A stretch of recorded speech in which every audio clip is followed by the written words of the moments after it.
WHGE 95.3 FM coming up. The Open Eye.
Those of us that indulge in or commit intellectual violence don't do so for the pleasure of mental masturbation or ego digging.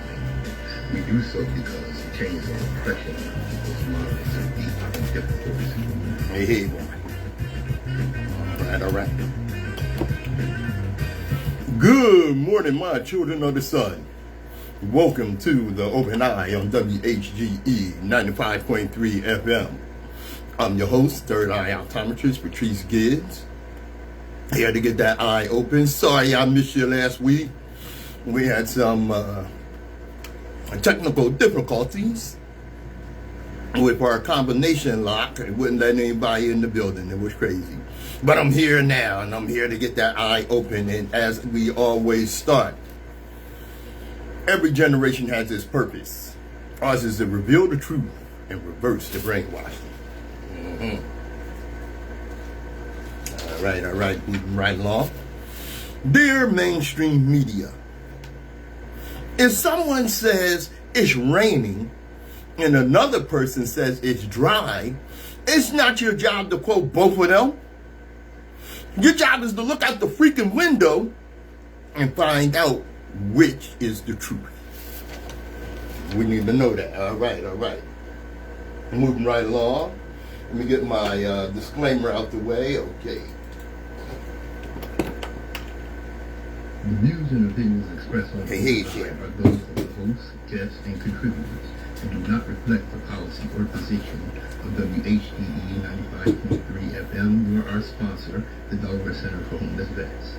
Any content provided by Open Eye's hosts, guests, or contributors are theirs and are not intended to malign any religion, ethnic group, company, or individual. All right. Been a rough week, I guess you could say. Had some things take place. Rock star Ozzy Osbourne died. Not a fan. Don't know a lot about him other than he bit the head off of bats. That's all I got to say about that. Hulk Hogan died.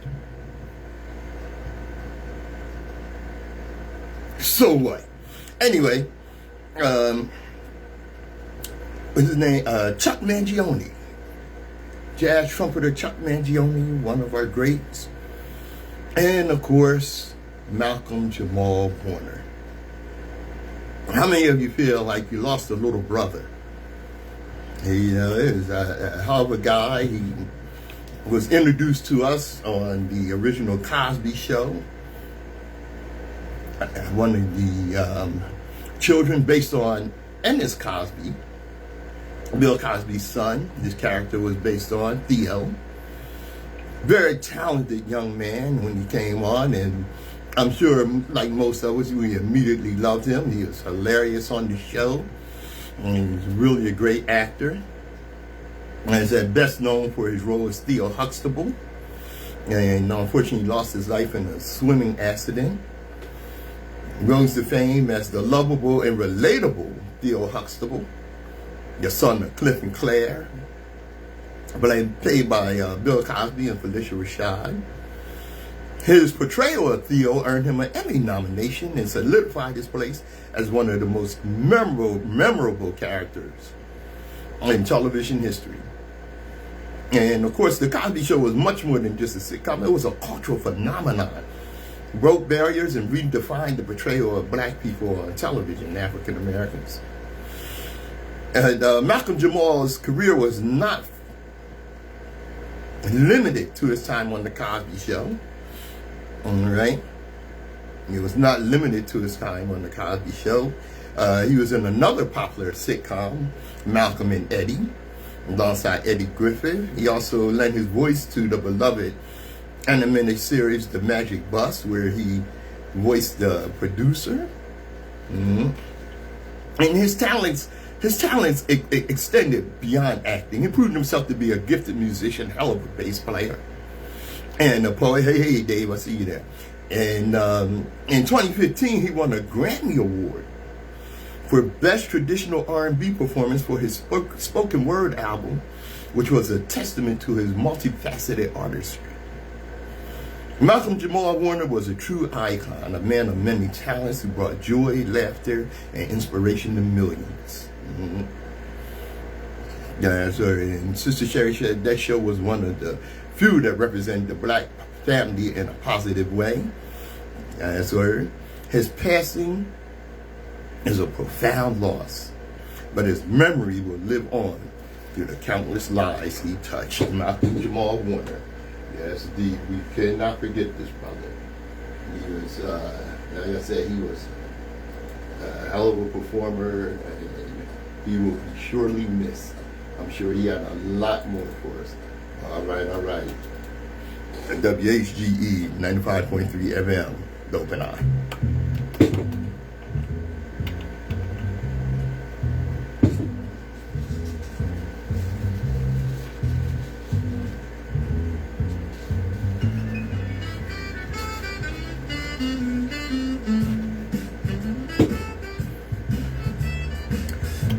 All right. This is Patrice Gibbs, your third eye optometrist here.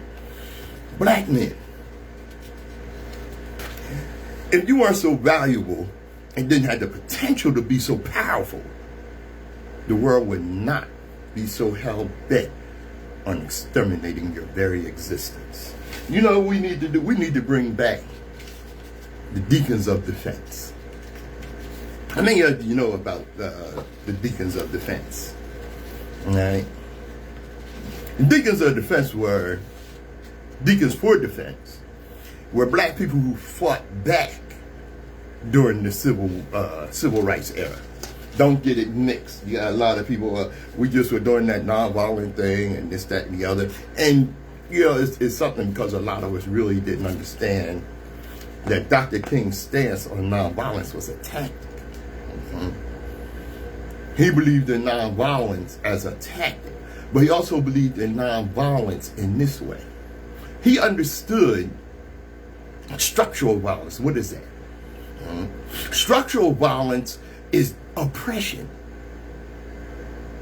It's the things that we suffered during Jim Crow and so on and so forth. Hey, Steve, I see you. The Klansmen, Washington Parish White Citizens Council, led by Paul Farmer, came to a school, but they were met in the street by Burris and a large group of black men carrying guns. And like I said, for Martin, it was a tactic. Because, you know, when they bombed Martin's house, he went and got his gun. They had to contain Martin. Let me tell you about the Deacons for Defense. It was an African-American civil rights organization founded in 1965 in the South, particularly in Louisiana. It was created in response to escalating violence against African-Americans, especially in the context of the civil rights movement. And the Deacons of Defense were a group of black men who took a more militant approach the self-defense. They were formed in the wake of brutal attacks on civil rights activists and the general lack of protection from law enforcement. Excuse me. While traditional civil rights leaders like Dr. King advocated for nonviolence, the deacons of defense believed in the right to defend themselves and their communities. Self-defense. The deacons armed themselves and patrolled African American communities, particularly in areas where the Klan activity and police violence was rampant. Protection of protesters. The group was instrumental in protecting the marches and activities of the civil rights movement. For example, they helped ensure the safety of the freedom riders and local activists in Louisiana and Mississippi. Nonviolence resistance with a twist. Although the deacons of defense believed in the right to defend themselves, they did not necessarily support violence. Their primary aim was to prevent violence, not initiate it. Their legacy? They were one of the earliest armed civil rights organizations, and their actions raised important questions about the role of armed self-defense in nonviolent struggles. Their impact is often overlooked, that they were a significant part of the broader movement for equality. WHGE 95.3 FM, the Open Eye.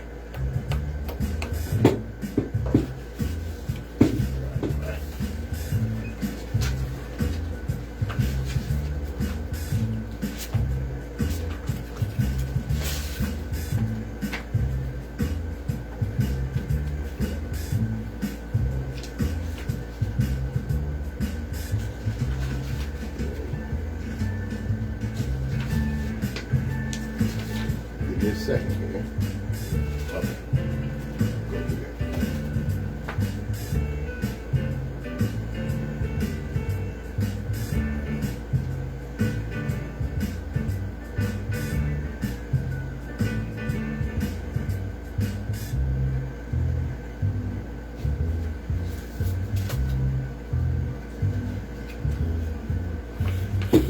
All right. WHGE 95.3 FM, the Open Eye. Okay, I don't know if y'all saw the young man, where was it, in Florida, in his car, got pulled over, and this is the crazy thing. What did he get pulled over for? Okay. These people are divorced from reality. The Florida cop created a false narrative in a police report to justify punching and dragging a black man in the viral video.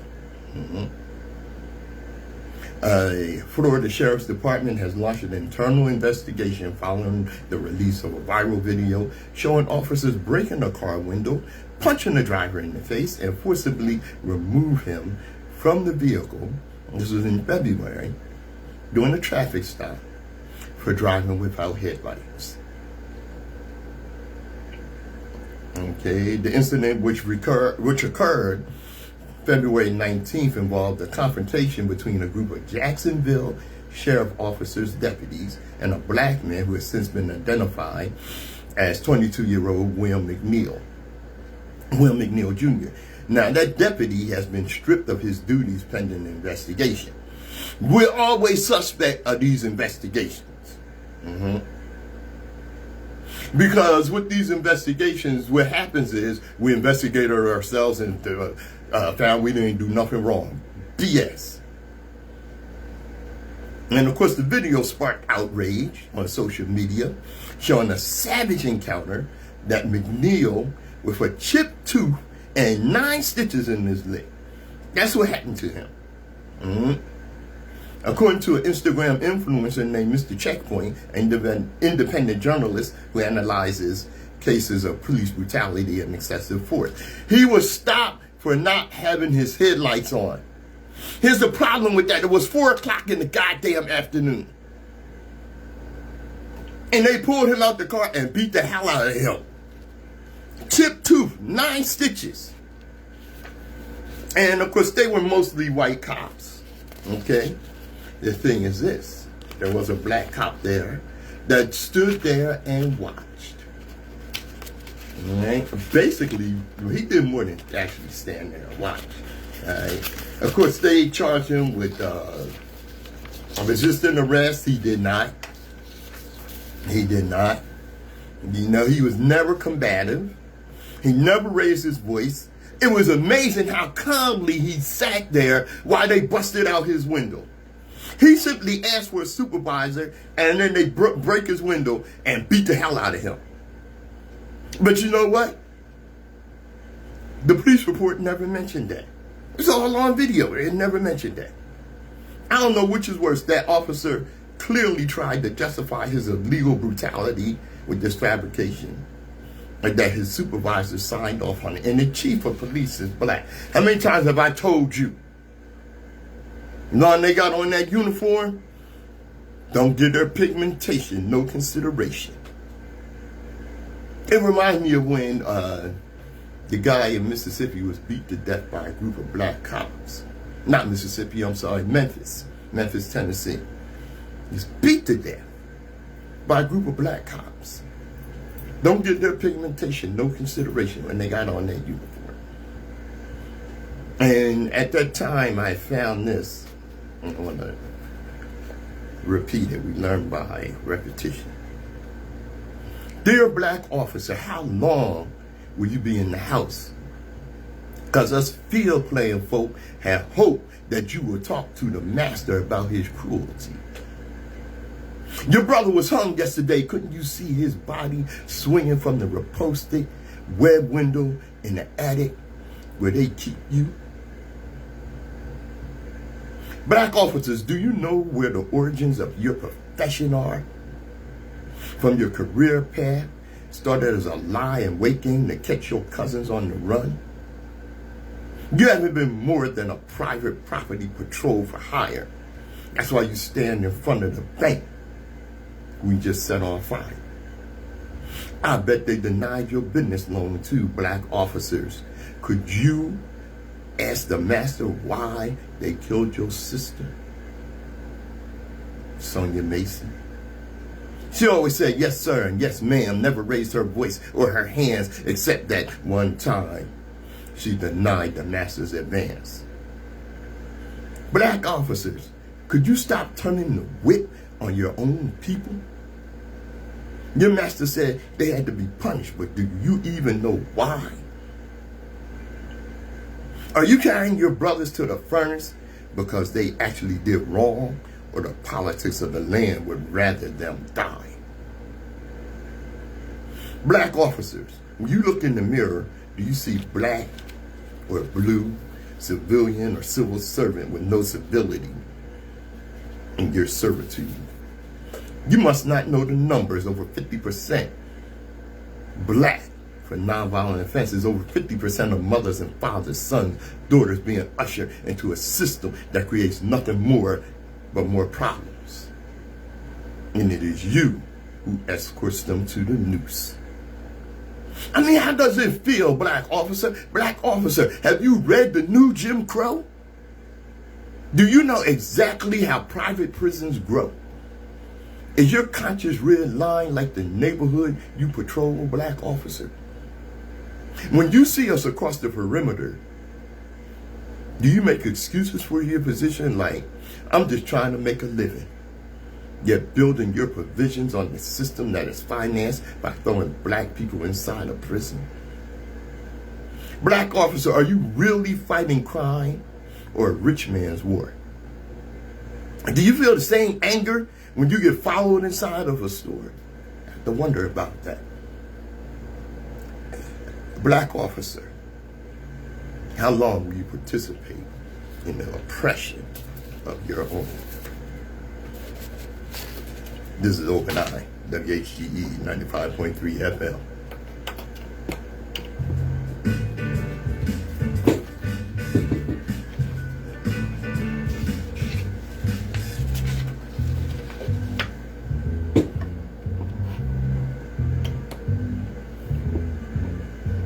All right. Yeah, I got a lot for y'all because, last week, We didn't do the open eye last week. There's something I've been seeing this week with more and more frequency is the diaspora wars. The diaspora wars. And it's really sickening. You know, it was something. I ran into a brother. I was out doing outreach. What was that? Wednesday. And one of the places we stopped, ran into this brother. He came up to me and he noticed my ankh and my Africa ring, and he looked me over and said, "Brother, we're not Africans." I broke it down for him. Where'd you get that, brother? What are you? You're not an African. What are you? Nah, we Tamarians. And we native to America. And this, that, and that foolishness. And I asked him, I said, do you know where that mindset comes from? It comes from the colonizer. You allowed the colonizer to equate African with slave, and you don't want to be a slave, so you don't want to be an African. Wake up. Stop this. And this is pushed by a brother that probably a lot of us looked at initially with some admiration, because he produced some really great documentaries. The documentary series called Hidden Colors. Very educational, well done. 1804, the history of the Haitian Revolution. The brother I'm talking about is Tariq Nasheed, who it turns out is nothing but a grifter. He's found a way to con people into buying his products and following him. He's basically produced a cult. And you know what? How could you say just, having a little identity crisis is more than that? I know a brother, and he saw me in my one of the t-shirts that I designed, and it had my face imposed on tut, and it said, "We have African in our family." This brother rolled up on me with fire and vehemence. "Take that off. We not no Africans. Take that off." And the brother started speaking to me. See, when your identity crisis spurs you to violence, you're in a goddamn cult. Wake up. And the crazy thing about this is the determination by those following Tariq Nasheed, who's on a mission to sow division between African Americans and those Africans in the diaspora and on the motherland with these so-called foundational black Americans. And it's become so bad. And you know what? Damn this thing. I've seen people saying, "Well, I have no relation to Africa." Morgan Freeman, for one. Sorry, Morgan Freeman, you're a great actor, but your ass confused. You have no relation to Africa. Just get a DNA test. Find out you come from West Africa. You have no relation to Africa. That's sickening. I ain't never been to Africa, then you need to go. And I'm going to tell you what you will find. You will find that the Africans on the motherland have love for us. Don't get caught up in this mess by some cult leader. And it's become so bad. I've seen a sister on TikTok calling for boycotting African businesses here in the States, in the United States of America. Calling for boycotting African business. She ain't going to no more African hair braiders. I think she had a bad experience with some African hair braider. Okay. But where is she? Why is she not calling for boycotting some of these stores owned by Arabs who mistreat and disrespect our people? or some Asians who disrespect our people. You call for a boycott on African products. Let me tell you something. When I went to Africa, I was treated with nothing but love. That's nothing but love. Now, calling for this boycott, I remember when I was in the printing business, and I had an African hair braider come in. She wanted business cards. Sister from Nigeria. Was she from Nigeria? Now, I think she was from Kenya, as I recall.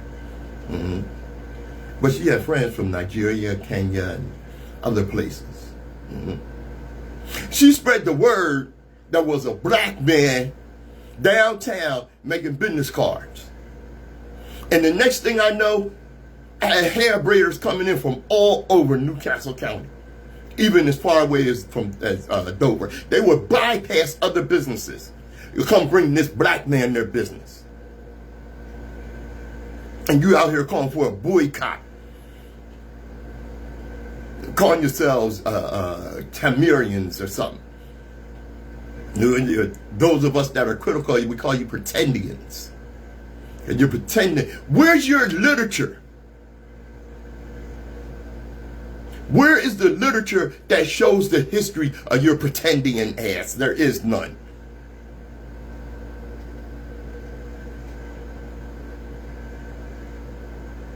Calling for a boycott. And Tariq Nasheed, he firmly stated Pan-Africanism is dead. And y'all go along with that? And then in the same breath, claim that you love Malcolm. Because Malcolm was a Pan-Africanist. If you don't realize that, look it up.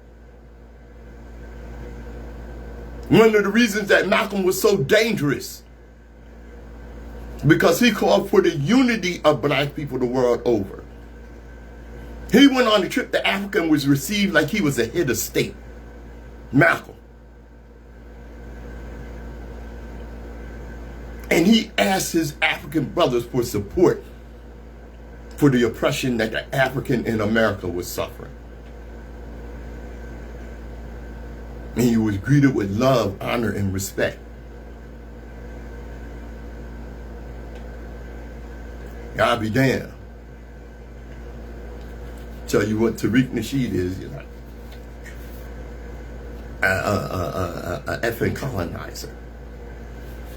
As for me and mine, personally, I was raised Pan-Africanist. Pan-Africanist for life. Dope and I, WHGE 95.3 FM.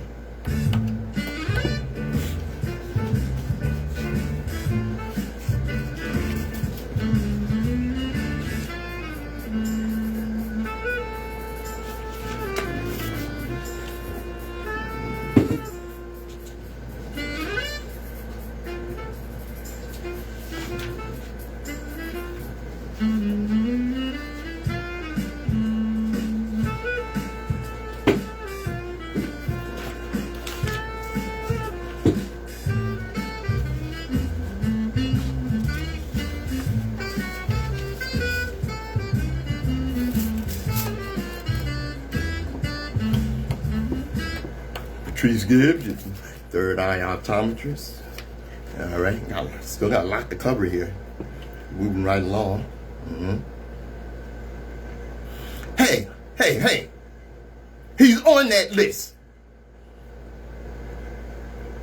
He's on that list.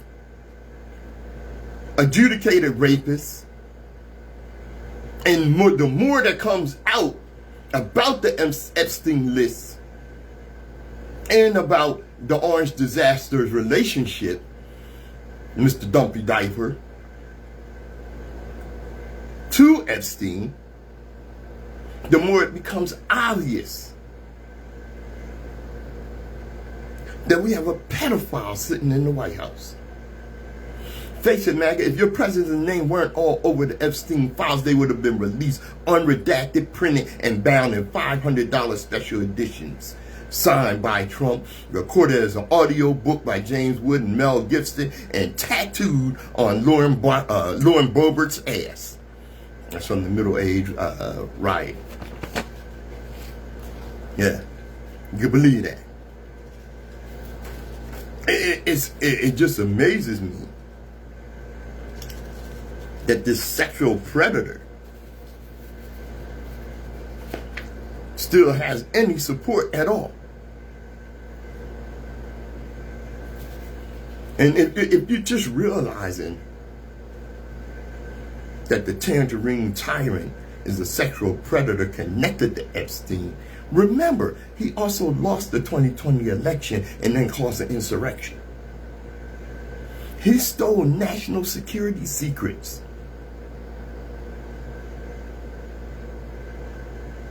He did not make you rich with tariffs. He did not release a health care plan in 2 weeks. I mean, this guy's a convicted felon. What are you doing? He don't give a damn about you at all. Your president. He's the billionaire who hides his tax returns. Because at the time he hadn't stolen up enough to show that he was a billionaire. Your president. This is the genius who hides his college grades. Basically illiterate. Your president. The businessman who bankrupted a casino. How you bankrupt a cash cow? I mean, for decades, the mob ran casinos in Vegas and skimmed money off the top and didn't break one of them. It's a cash cow. Your president. The playboy who pays for sex. And if you don't take the money, lady, or young lady, or little girl, he'll rape you. This is the same Christian that don't go to church, the philanthropist who defrauds charity, the patriot who dodged the draft, the innocent man who refuses to testify. You talk about white privilege, because only in America can a white man be videotaped with underage girls while hanging out with a child sex trafficker, cheat on his wife with a porn actress, and then pay her to keep quiet, publicly fantasize about having sex with his own daughter. You's a nasty bastard. And I'm sure all of you have seen that. And then openly boast about sexually assaulting random women. He had 26 sexual assault allegations, 5 bankruptcies, 2 impeachments, sued by the Department of Justice for racial discrimination.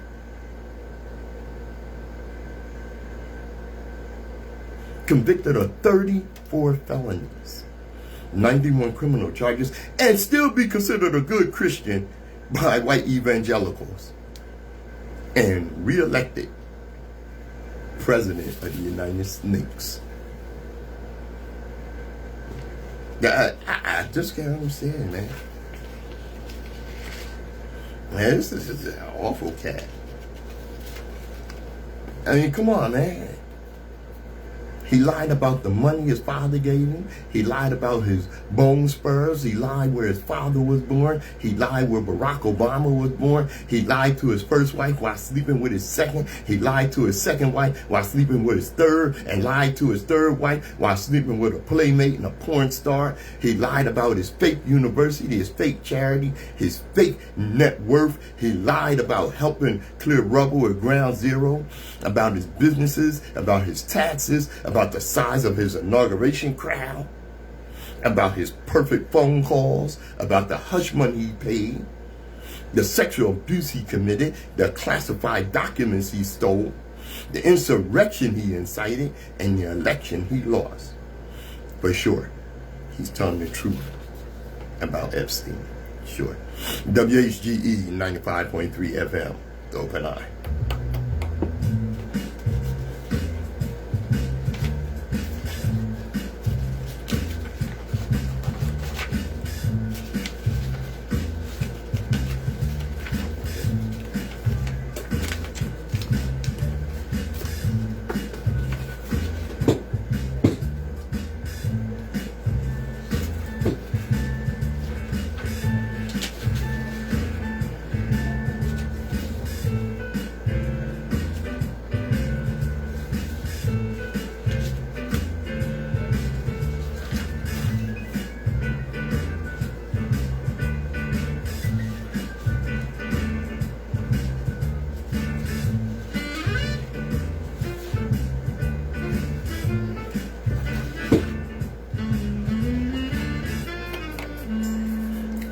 all right. I'm Patrice Gibbs, your third eye optometrist. All right. Let me get with this here. I'm not finished with the orange disaster. But let me ask you something. Is your child a far-right extremist?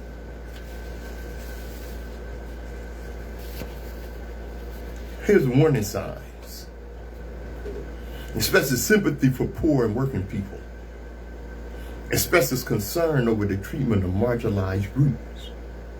Expresses concerns with fascism in the current political climate.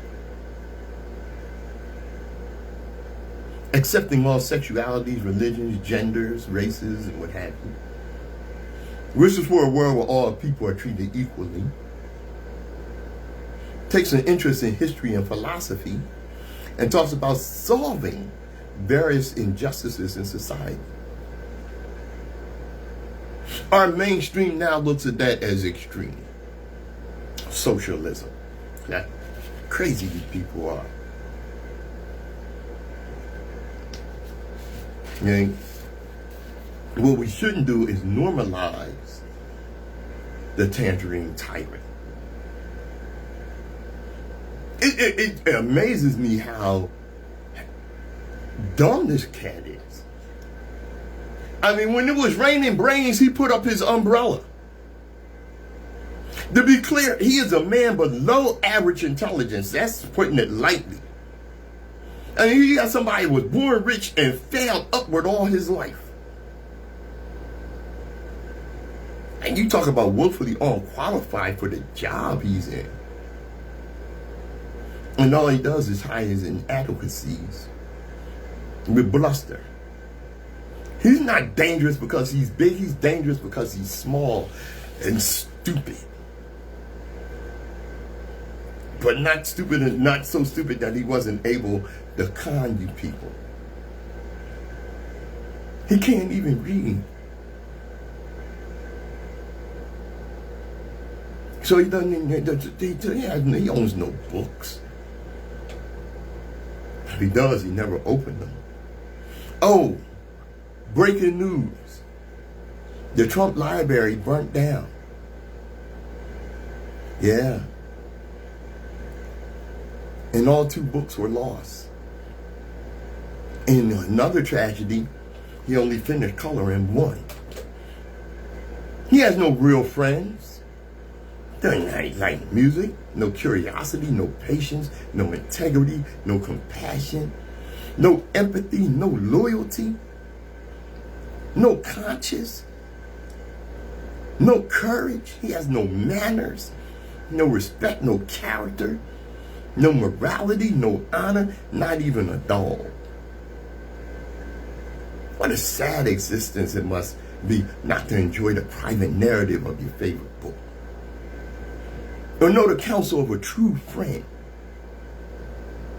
Or feel the vibration in your soul of new music. Or know the wonder of having your curiosity satisfied. Or the reward of patience. Or the security of integrity. Or the glow of compassion. Or the depth of empathy. What a sad existence not to know the glow of compassion. Excuse me, I already said that. Or the comfort of loyalty, the clarity of conscience, the admiration for courage, respect for manners, the earning of respect, the strength of character, the trust that comes with morality, the chivalry of honor, or the love for the wagon of a dog's tail. He's a miserable bastard, man. Just miserable. WHGE 95.3 FM, the Open Eye.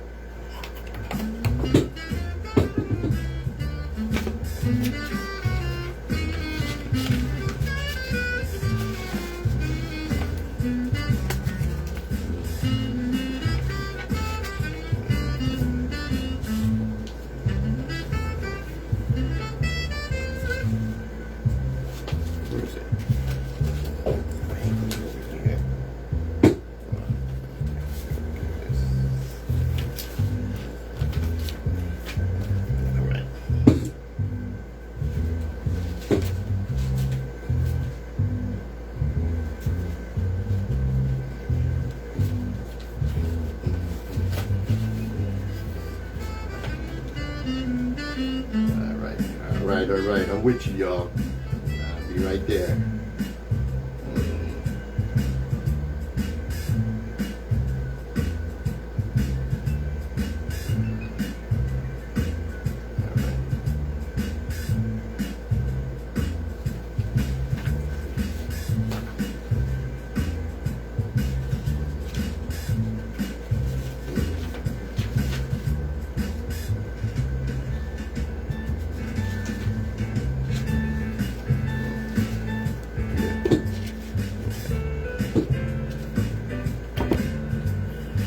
WHGE 95.3 FM. I'm sure by now you all have heard of Stephen Colbert, Trump taking credit for shutting him down because he can't handle satire. Let me tell you the difference between a real president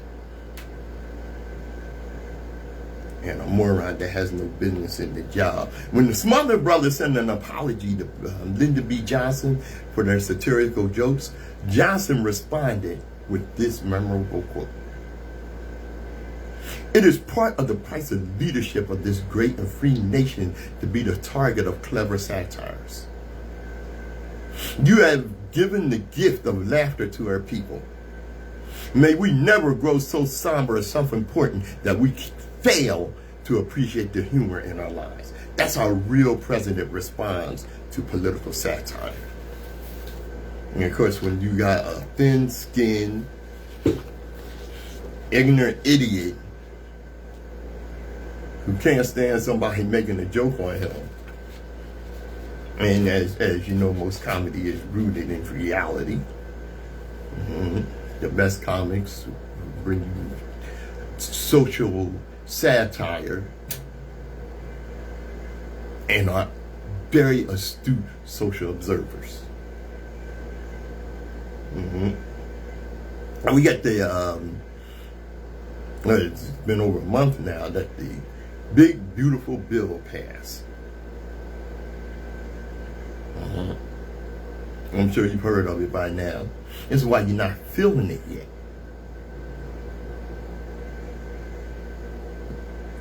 Alright, the way it was done, it was designed to delay the damage until after the 2026 elections, after the midterms.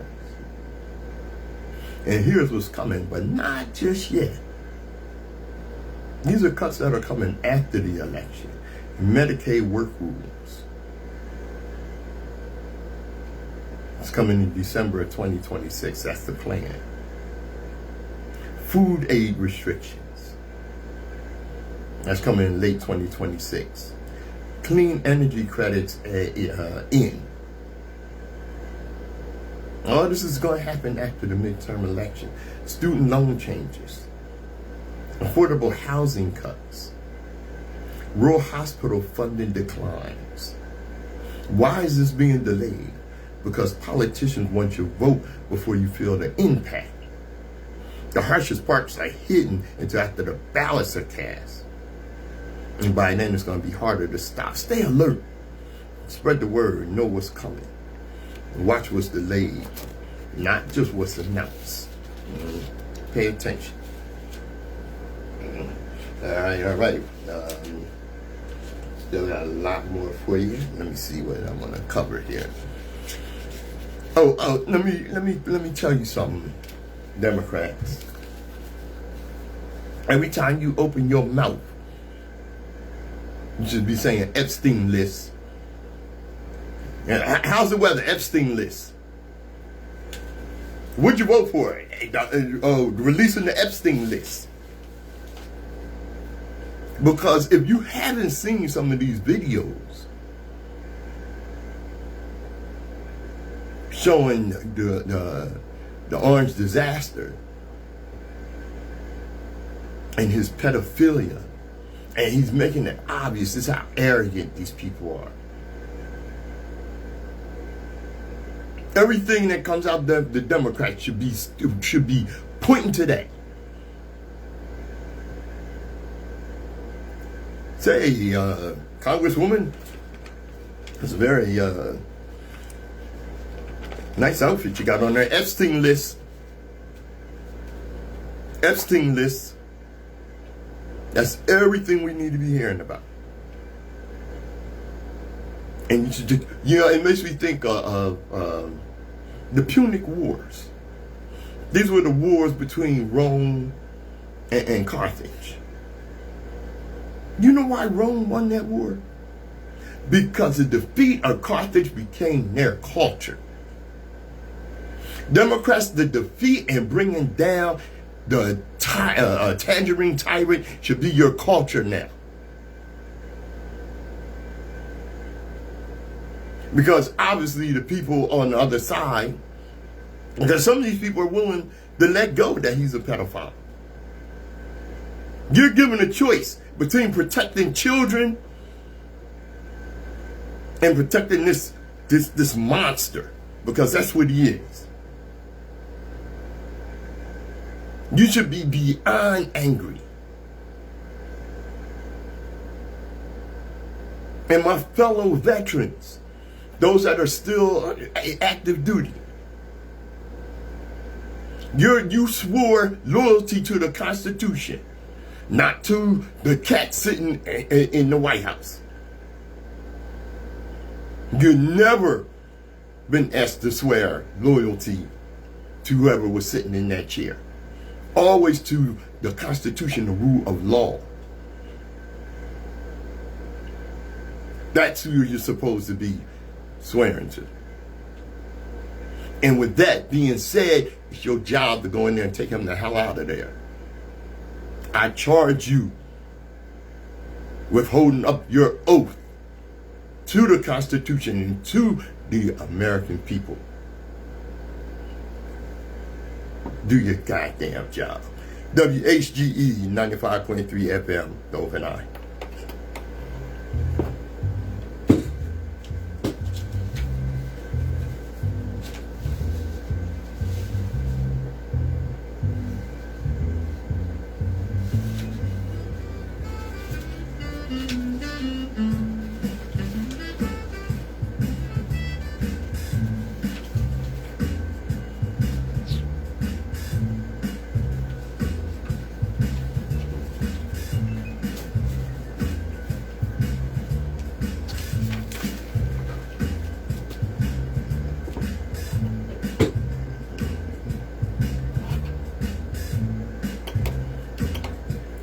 All right. Patrice Gibbs here, your third eye optometrist.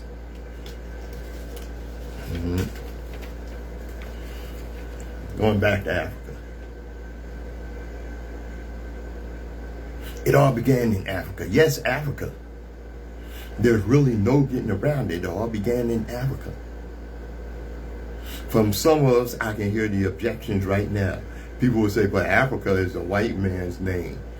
Actually, we are really not sure where the name of Africa comes from. But there's hypocrisy there, because these are the same people who are quick to refer to indigenous people of the Western Hemisphere as Native Americans, when we know surely that the name America is European in origin. Or you will call yourself the Asiatic black man. Jesus. But Asia is clearly a European term. An indigenous Australian, when Australia is purely a European term. You seem to want to have it both ways. Let's face it, a lot of us are just taught from cradle to grave to be anti-African. And we do it instinctively because white folks have taught us to. And some of us would rather be anything other than African. Stop that. We should strive to be honest and consistent.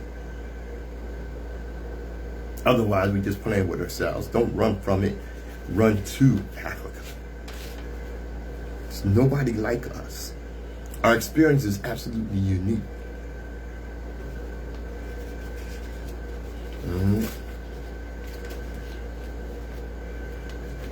Absolutely unique. Let me tell you, no other group had to survive black codes, convict leasing, Jim Crow, redlining, sundown towns, COINTELPRO, assassination of leaders, the crack epidemic, mass incarceration, school segregation, the destruction of 60 plus black towns, exclusion from the GI Bill, police lynchings, FHA loan denial, media demonization, and land theft from farmers.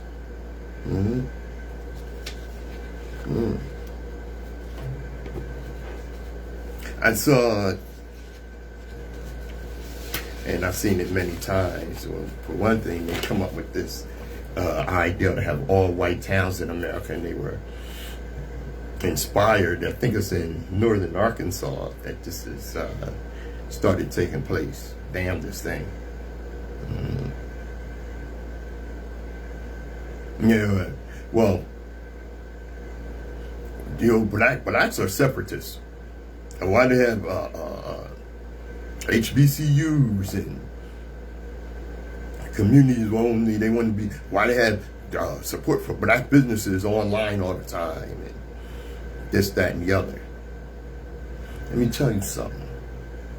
The existence of historically black communities, institutions, churches in the United States is not a matter of choice, but a direct consequence of systemic racial discrimination and segregation. For generations, black Americans were systematically excluded from mainstream society, denied access to fundamental resources and opportunities available to white citizens. This pervasive exclusion necessitated the creation of parallel structures within our own communities. Consider the landscape of segregation. Schools were rigidly separated. Hospitals operated under discriminatory policies. And African American individuals were often prohibited from patronizing white-owned businesses or dining in white restaurants. Faced with these insurmountable barriers, black entrepreneurs, doctors, and community leaders were compelled to establish their own businesses, medical practices, and even separate wings within hospitals, often requiring distinct entrances. These were not preferences, but essential responses to a society that actively denied our participation. A prime example of this forced self-reliance is the establishment of historically black colleges and universities. We had no choice. These vital institutions emerged because black students were explicitly barred from attending predominantly white universities. Despite these discriminatory origins, HBCUs became beacons of education and opportunity, providing a pathway to a better life for countless African Americans. Today, these institutions remain crucial to educational equity, with over 100 HBCUs across the nation continuing to educate a significant portion of black professionals in various fields. And they are open to students of all races, reflecting the progress achieved through civil rights legislation. The very need for civil rights laws underscores the extent of the historical discrimination. These laws were enacted not to curb discrimination by black people against white people, but specifically to dismantle the entrenched systems of white supremacy that limited access to education, employment, and the public spaces for black individuals and other minorities. The bravery of figures like 6-year-old Ruby Bridges, who in 1960 required federal marshals to escort her to a previously all-white school to protect her from hostile white adults, vividly illustrates the violent resistance to desegregation. And to those black people that say, well, you know, integration was a big mistake, and the civil rights sold us out with that integration stuff. Let me explain something to you. Integration was not actually the goal. The goal was the opening of society so that we could move freely through that society or through this society. Understanding these historical realities is crucial. The distinct communities and institutions that arose from segregation are a stark reminder of the profound and enduring impact white supremacy and discriminatory practices have had on us. By acknowledging this history, we can better comprehend the present and work towards a more equitable future, regardless of race.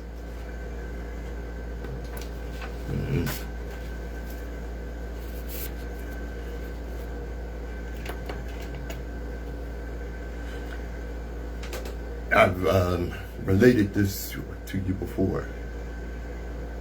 Like you need to commit it to memory. So when someone like one of these pretendians open their mouth, so you mean to tell me that someone down your ancestry line survived being chained to other human bodies for several months in the bottom of disease-infested ships during the Middle Passage and lost their language, custom, traditions, picked up the English language as best they could while working free of charge from can't see in the morning to can't see at night, as they watch babies sold from out of their arms and women raped by ruthless slave owners? Took names with no last name, no birth certificate, no heritage of any kind, braved the Underground Railroad, survived the Civil War, they're entering the sharecropping. Learn to read and write out of sheer will and determination, and you won't pick up a goddamn book. Face these burning crosses of the KKK. Averted their eyes at the black bodies swinging from ropes hung on trees, and it's still going on. Fought in world wars. Somebody down in your ancestry. As soldiers to return to America as boys. Marched in Birmingham, hosed in Selma, jailed in Wilmington, assassinated in Memphis, segregated in the South, ghettoed in the North, ignored in history books, and stereotyped in Hollywood. And in spite of all, someone in your family line endured every era to make sure you would get here, and you receive one rejection, face one obstacle, lose one friend, get overlooked, and you want to quit?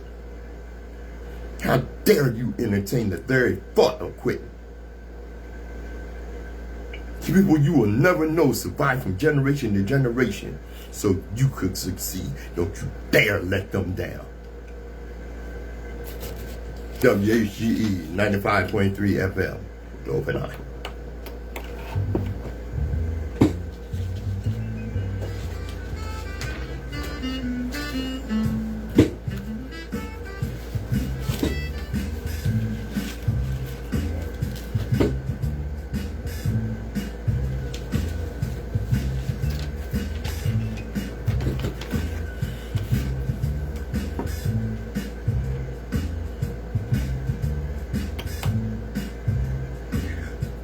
WHGE 95.3 FM, the Open Eye. Coming up today at 1:30 will be the Renaissance Show with my station mate and her husband, Ronan Ali, Samantha Hollins. She's going to come in a little early today, and she has so much to cover, like myself. Tune in. I hope you learned something today, because I learned something before I got here. And as we always tell you, destiny determines who enters your life, but you decide who stays. Therefore, value those who value you, and don't treat those as a priority who treat you as an option.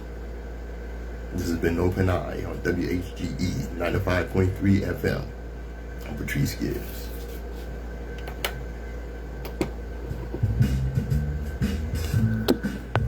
All right. Thanks for joining us.